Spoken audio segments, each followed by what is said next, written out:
Harry Potter Part 8 Chapter 1 Voldemort's Resurrection.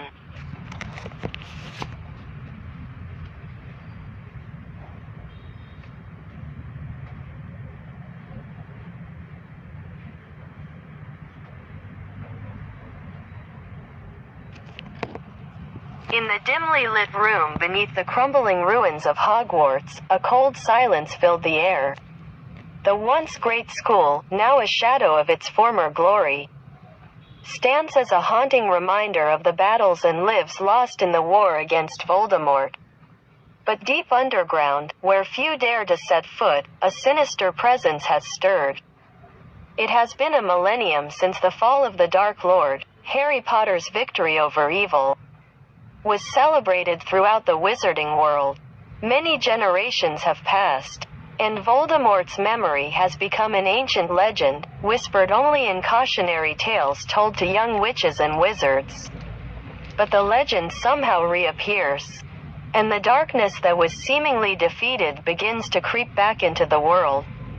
Deep in the bowels of the earth, where time has little influence, a cult of dark wizards has worked tirelessly to revive their lost master. The surviving faithful disciples gather where Voldemort was killed.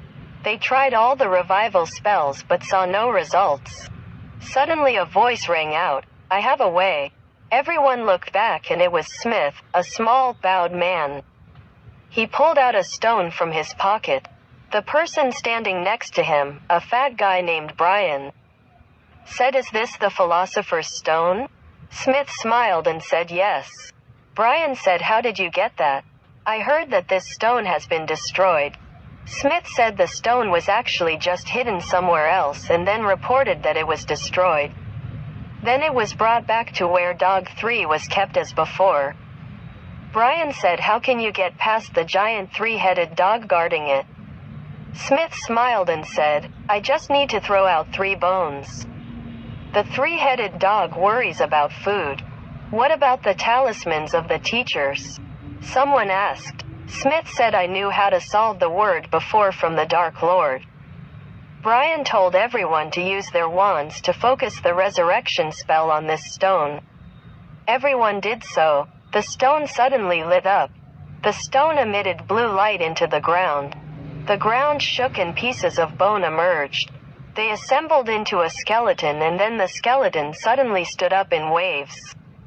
Skin appears. Suddenly there was a clap of thunder and Voldemort was revived. Everyone cheered loudly. Voldemort's physical power grew stronger when he returned to the world of the living. At this time, the witch's stone suddenly expanded and cracks appeared. Everyone looked intently at it and suddenly saw something moving in it. A head popped out and a pair of wings, and then the whole stone broke apart. A small dragon with 3 strange heads stood up. "Smith, what is this?" Voldemort cried out. It turned out that the Philosopher's Stone was the Dragon Lord's egg. Meanwhile, the wizarding world continued to operate, unaware of the threat that was lurking right away. Under their feet, Hogwarts has been rebuilt, its halls once again filled with the laughter and learning of young witches and wizards.